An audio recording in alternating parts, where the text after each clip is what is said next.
G'day, Chris Walker here, and today I want to talk to you about the three must-haves of vision, inspiration, and purpose. So vision, inspiration, and purpose go hand in hand. Purpose is where we're going and our intention in life. Inspiration is how we live in the moment and how our mind controls and intervenes in what's going on. And vision is obviously what we're creating. So let's talk about them one by one. Purpose. Purpose answers the big question. Why? Why are we doing what we're doing? Why are we going where we're going? Why would we even have any discipline in our life? Why would we want to have any self-control? And the absolute answer is we just don't want to sabotage what we're doing. Now, in nature, nature sabotages anything that doesn't fulfill its purpose. So that's a pretty good reason why a lot of divorces happen, business failures, people don't get healthy, they don't join in teamwork, they don't play in a good family dynamic because they can't link what they're doing to their purpose. So it's really important to learn to articulate your life purpose. Articulating that life purpose means that everything you do, no matter what it is, can be linked to your purpose, and therefore you don't get involved in subconscious and surreptitious sabotage in your life. So purpose is number one thing that's essential for life. The second one is inspiration. Now, if prayer is thanking the universe, inspiration is listening to the universe. So inspiration is the process that we use to develop and understand how to treat the inputs and the outgoings of our life. In other words, inspiration is mind. So there's a turntable. Let's just say information comes to us through our purpose, through our eyes, through our ears, through our nose. Information comes in, information goes out, and in the middle there's a turntable. And inspiration is the opportunity to make that turntable function in the healthiest possible way. Now, so we're talking about energy management because it's energy in, energy out. So there's low inspiration and there's high inspiration. There's no inspiration, which is called desperation, and then there's inspiration on the other side of it. So inspiration is the process of dealing with the inputs and outputs of our life, how to be in the moment, how to enjoy what we're doing. So let's have a few ideas around this. So inspiration, we're going to categorize as how we do things, how we treat the world, how we treat ourselves. So let's look a little bit closer at that. Vision is about what we do, what we do. So we know why, we know how, but what are we creating? What are we building? What's our intention? What's our outcome? What's our goal? And so vision is really important because without a vision, we become what's called self-obsessed. So everything is designed around how we feel. Now, one of the most important things to acknowledge about how we feel is that the human system adapts. So a person with a broken leg in the Himalayas might tie two pieces of wood on either side of it, and if nobody helps them, they'll eventually learn to walk on a broken leg. And they'll adapt to the pain, they'll adapt to the walking stance, and they'll adapt to how to get around. And eventually, if you ask them 2 years later, how's your broken leg? They'll have to shake their mind to think about it. They even adapt to pain. So quite often, in the process of life, we adapt to unhealthy practices. We adapt to unhealthy thinking. And vision forces us to not go into unhealthy places of adaptation, to stay in healthy thinking, healthy process, and we'll talk about that a little bit later on. So let's now look at inspiration. Inspiration, there's 7 levels of inspiration. There's very low level or almost gone, which is desperation. We call that Gotu. The Gotu level of desperation is cellular, and it works on the cellular brain, and that's the most primitive brain in the human body. It's down at the base cell. All a cell knows how to do, it can't think. All it can do is turn on and off, just like a microchip in a computer.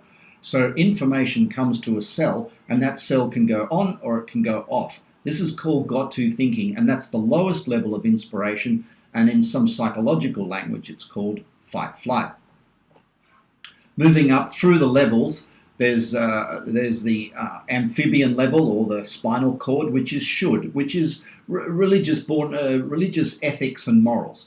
So we can operate at that level. There's another level of inspiration, which is need to, the brain stem. This is a reptilian level. This level of the brain functions purely at an emotional level. So when we say, this is what I want, this is what I want, this is what I need, this is what I need, we're very much into our emotional body. It's more evolved than the got to level, but it's still not what I would call an inspired person. It's still a reactive individual. At the level of want to, we're at the level of the brain called the basal ganglia. And the basal ganglia is the mammalian level, where we've evolved up to the mammalian level from reptilian. So we're now, in a sense, standing up. And this mammalian level is want to. And Maslow called this the highest level of human self-actualization. Absolute garbage. It's the highest level of physiological actualization. I accept that. But in terms of the opportunity for human potential and the opportunity for a person to live their inspiration, this is still only the halfway mark. We call this the heart. When the heart is open, we feel like we're in the space of self-actualization or want to. So rising above that and higher levels of inspiration requires some level of control. And we're going to move beyond that, the emotional and the heart level, and we're going to get to the limbic brain, which functions at a level of desire to. This is human mammalian. The fully actualized human will actually use the word choose a lot. They'll say, I choose to drink this and I choose to eat that. They won't be got to drink this and I should drink that, or I need to drink that, or I want to drink that. They'll say, I choose this company, I choose this office design, I choose to catch this train, I choose to catch this aeroplane, I choose to look after the baby at night, I choose, I choose, I choose. And this is working from the cortic brain, a very high level of actualization in the human anatomy. And the cortic brain is not functioning on huge extremes of polarity. The cortic brain will say and.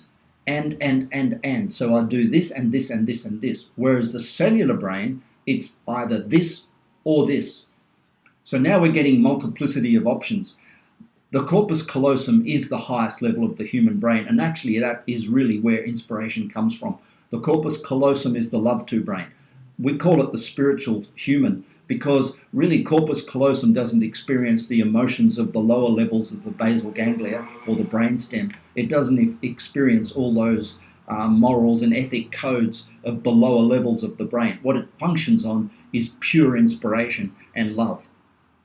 So that's the opportunity to design, to work our life around our mind and become inspired is totally about which level of evolution we want to operate at.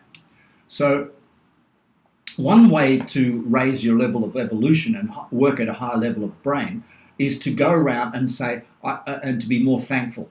So here's a chart which displays 7 areas of life and how you can actually say, well, look, my flu symptoms that I've got, I can either be grumpy about it or I can be thankful for them. My flu symptoms are reminding me to take really good care of my body. My spiritual, my opportunity to be silent for a time this morning. You're in the city, living in this beautiful city, and although it's covered in snow, I can see friends for lunch. And you can go around the 7 areas of life and work out how to be thankful even for the stuff you don't like. And this is a really important way because the person at the bottom of the triangle in Gotu will say, it's a hot day, I'm thankful. It's a cold day, I'm not. The person at the top of the triangle, at the highest level of inspiration, says, bring it on, baby. I can work out how to be thankful for it. We use this thing called the 8-column discard process because what happens is we build up a bank of old crap that comes along with us, and this crap that we carry around is our judgments and beliefs and our ideas about what we can be thankful for and what we can't. We say, if you're mean to me, I won't be thankful for you. If you're kind to me, I will be thankful for you. And that's our garbage because ultimately people are going to be mean, and the more you can stay thankful for what happens in life, the more inspired you can stay, and the more clear and the more focused and the more efficient in energy use you'll be in your life. This is really important. So inspiration is about being here in the moment, right now, and being balanced in your mind, centered in your mind, and calm. Balanced, centered, calm are the three bullet points that define the word inspiration. It is absolutely in the zone right here, right now. Balanced, centered, and calm. So now let's look at vision. There are 7 areas of life, so there are 7 visions. One of the big mistakes people make is they say that they go and do vision and they focus on 1 or 2 areas of life. And when suddenly their social life abandons them, they suddenly go, oh, I've got a pain. And it's not a pain, it's just that they've not prioritized it for a long time and it's become rusty. So it's really important in doing a vision quest that you do all 7 areas of life. A business needs to look at itself in relationship, spiritual, mental, social, career, health, and financial areas of life. An individual, a couple, a team, a group needs to break their vision into the 7 areas of life, because if they don't, one of those areas will eventually cry out and actually bring the other 7 down. So in terms of inspiration, we operate at the lowest level of the 7 areas of the 7 visions. So in other words, if we've got really poor financial structure and yet we're spiritually meditating all day, we've got a great relationship, we're learning things mentally, we've got a great social connection, we've got a job, but our financial area and our health is totally fantastic. If our financial is in the toilet, then we are at an inspiration level at the toilet level. So inspiration is a total homogeneous life experience. It's not focused on one area of life. What happens is the lowest level of inspiration, the lowest level of life dictates our inspiration, therefore dictates our enjoyment, and dictates how we are in the moment. Now, this is a typical map of how somebody would draw where they're at in their life. They say, yeah, well, I'm 8 out of 10 in health, my self-leadership is 10 out of 10, my career is about 7, my finances are 8, my mental is in this case about 9, my spiritual is about 6, my social life is 4, and my relationship is less. And this is how typically people run their life. They have their high areas and they have their low areas. And of course the high areas are there because they're more enjoyable. If we're good at making money, but we're not good at relationship, and someone says, how are you going to spend the next hour? Typically we'll go and make more money. So it's really important to understand that a fully inspired and fully balanced, centered, calm individual will not have a map like this. Instead, they'll try and have a map like this, which is 7 areas of life, around about 7 or 8 out of 10. If 10 out of 10, that would mean that we're totally content. And that would mean we're Buddha or Jesus or Muhammad or somebody. Well, we're not. We are individuals learning through the journey of life. And so therefore, it's really great if you're about 7 or 8 out of 10. That's a great achievement.